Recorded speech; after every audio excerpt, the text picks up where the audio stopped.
What is up, my ducks and drakes? Welcome to the Credit Lake, and welcome back to normal Wattpad read-alouds. Today I am reading what I was supposed to read before, the gift of fanfiction, but then the file got corrupted right before I was supposed to post, and it's just like, erg. And so today I'm reading Alone, Saner Side's fanfic Sequel to Forced Liar by Uncertain Inadequate, chapters 13 through 16. It is finals week at school, and it is currently midnight. Let's get into this. Possible triggers will be in the description below, so if you'd like to look at triggers, I'd recommend going into the description. So here we go with Chapter 13, Remus's Point of View. "Who was there?" I called out groggily, sitting up and rubbing my eyes. Who on earth was coming at this hour? The red and white flash I saw before my brother was pinning me down on the bed answering that. "The hell are you doing?" "How were you unchained? Who let you out?" "Doesn't matter to you." "How the hell doesn't it matter?" Instead of responding, I growled a bit at his neck tightly in an attempt to hurt him, to the point he lets go. Thankfully that worked to some extent, and blood quickly appeared where I'd bitten him, not to mention that I could taste it. "You bitch!" Roman screamed at me, gripping his neck with one hand in pain. As he let go of me with the one hand, I used the chance to injure him further, kneeing him the crotch and punching his chest hard enough that I'm sure it'll leave a bruise. Roman clapped sideways into the ground, curled up, whimpering in agony. God, he's weak. Whilst he was being a little whiny baby on the ground, I dashed over to grab my mace and aimed it at Roman. This was the fight I've been waiting for. If I fail, then I fail. No one misses me, except for maybe Deceit. And if I win, Roman's dead and I'll finally have avenged Janice. Well, not entirely, but Roman was the main source of his agony. Weakly standing up and glaring at me, Roman pulled his sword out of his belt and readied for attacking. He looked as if death had just visited him. If he got in pain this easily, then taking him down will be a piece of cake, right? I mean, I hardly did anything yet. "Fuck you," Roman growled, taking a deep breath before charging at me with his sword high in the air, gripped in both hands. Simply, I just stepped to the side to avoid him. "I'm sorry, but I don't want your tiny dick in my ass, thank you very much," I smirked as I said, and that boy, did that piss him off. "It's bigger than yours, bitch," he spat at me, making me burst out in laughter. He's gotta be joking. "Yeah?" I raised an eyebrow, trying to contain my laughter as his annoyance just continued to grow. "I bet that's only when you see Virgil shirtless beneath you, covered in hickeys."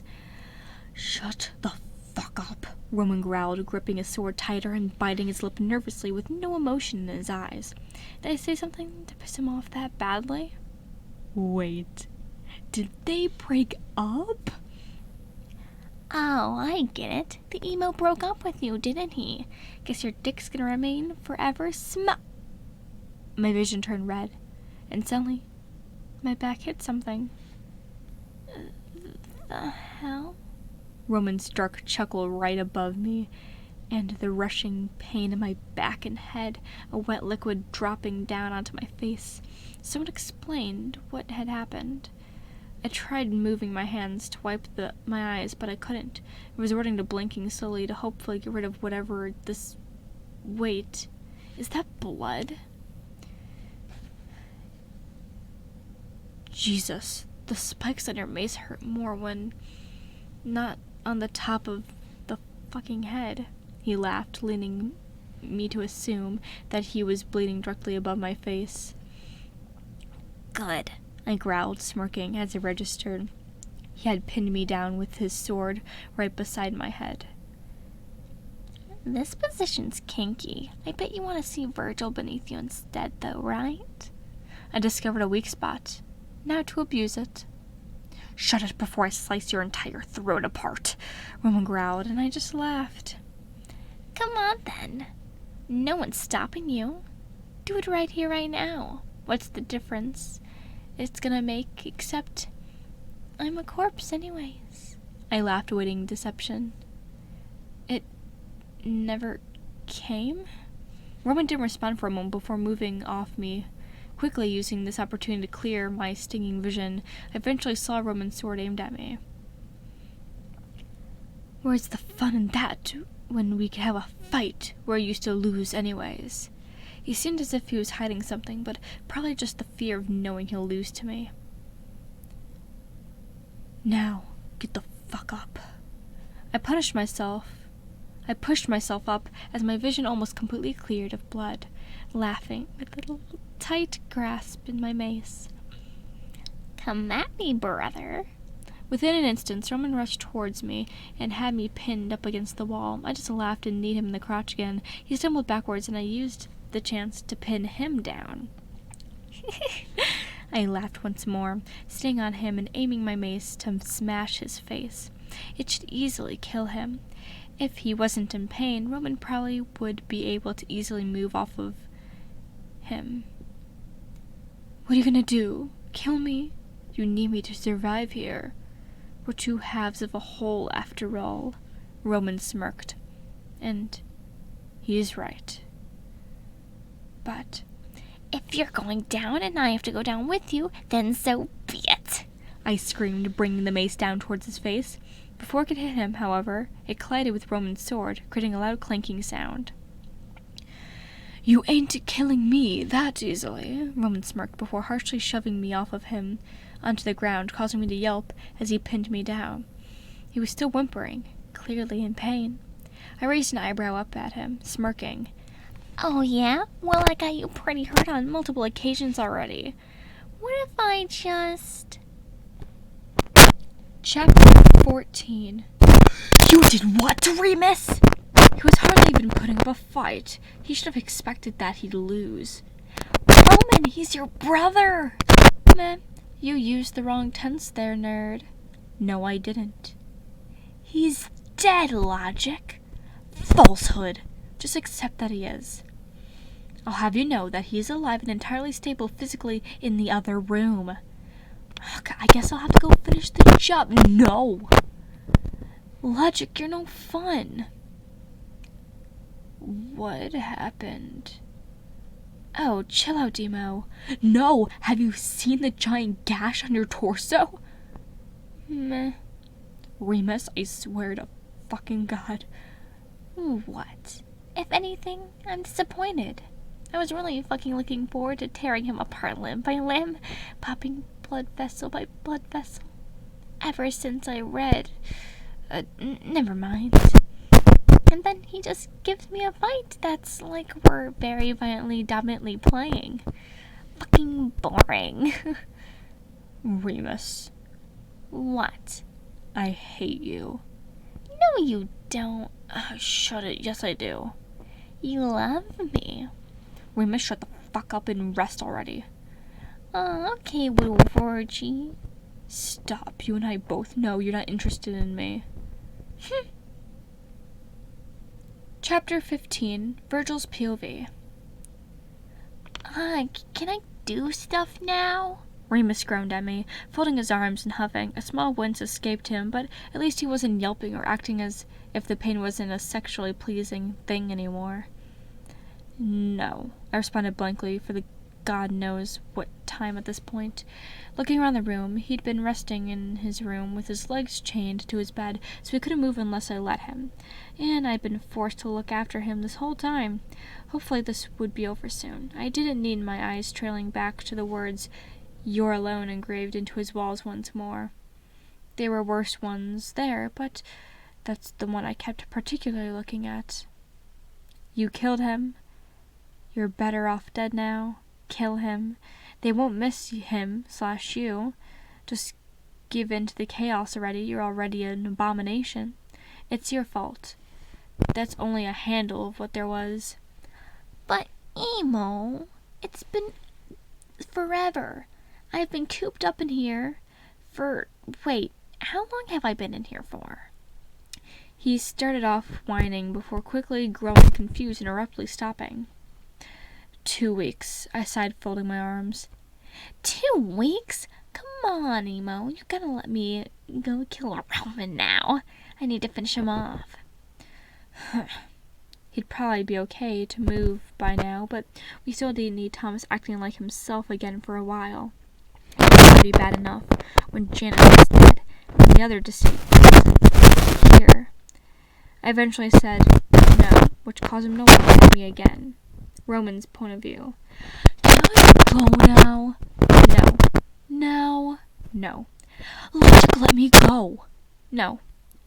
God, it could be so annoying. I've been shut out of my room for about 2 weeks now as a precaution so I don't kill Remus or whatever. He's been talking to me almost all the time and trying to make me see the error of my ways or something, and honestly, I don't give a fuck. He just needs to learn when to shut his stupid mouth. If I wasn't doing all of this for him and the others, then I'd have tried finding a way to get free and kill him to make him fall silent by now. Scratch that. I do care. What's he been saying is constantly getting to me. I still love Remus. To some extent anyways. He's my brother, for Disney's sake. He's just too much of a danger to my family. Don't they stop to think that what I'm doing could be hurting me as well? Of course they don't. Why wouldn't they?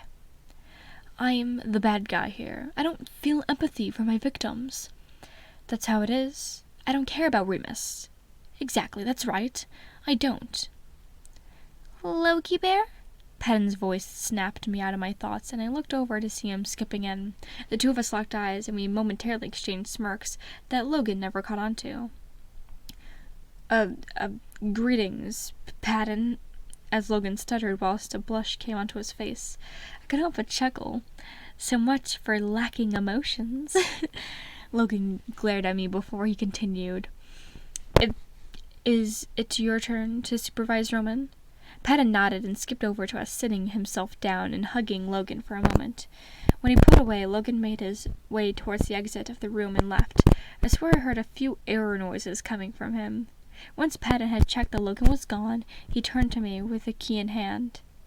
Ready, kiddo? Holy shit, you actually got it? Hell yeah, I'm ready.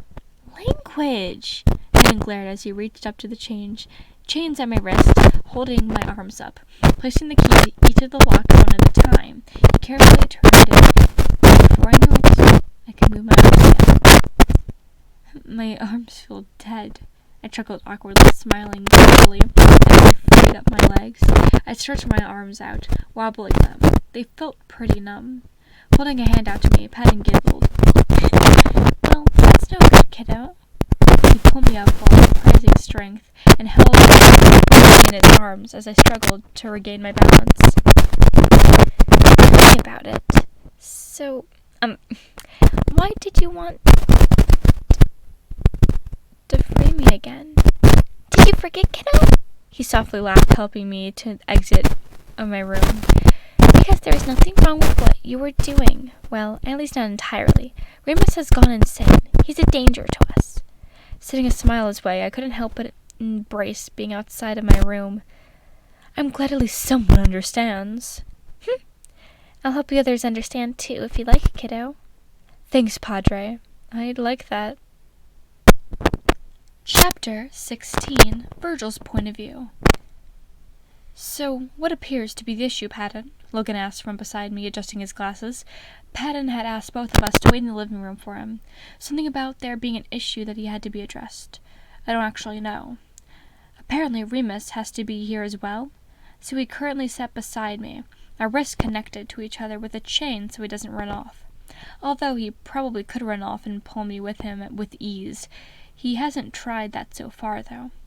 We get along, despite hiding our friendship from everyone except... Well, we hide it from everyone, so he might not be wanting to hurt me. Well, the moment Roman stepped out, it took every bone in my body not to attack him then and there. I hadn't seen him over the past 2 weeks, so I had a lot of bottled up anger to that. Patton?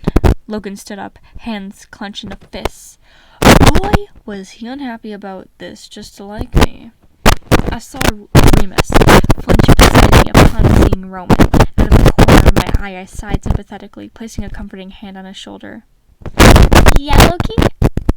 Why did you do that? Logan's voice came out as a growl. I never thought I'd hear him say that. Because he doesn't deserve to be chained up. And he folded his arms defensively. Padden narrowed his eyes. Meanwhile, Roman was just watching, an unreadable emotion in his eyes. Did you note what he has been attempting to do and what his goals are? He has valid reasons. No, he does not. Him not appreciating Remus is no acceptable reason for attempted murder, Padden. There's more to it than that. What would that be? Remus is dangerous, isn't he? Well, I'll be better without him. Last time I checked, you were alright with Remus, Padden. Whatever has altered that? Realization over the past 2 weeks. How did you come to this realization, as you are so calling it? Thinking over what Roman did. Understood. May you leave and allow me to lock Roman up once more. No, he should be free like us. Why? Because we're family. He isn't a part of this family anymore. Yes, he is. No, he isn't. Yes, he is. How isn't he? Because of what he nearly did to Just shut up already! And that is all we'll be reading for this week.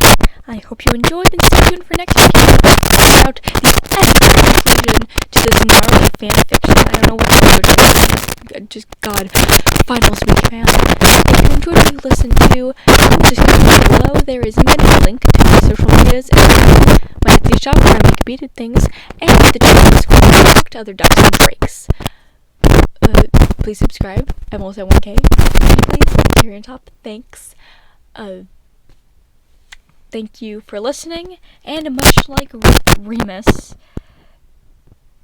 trying to do whatever, do your best.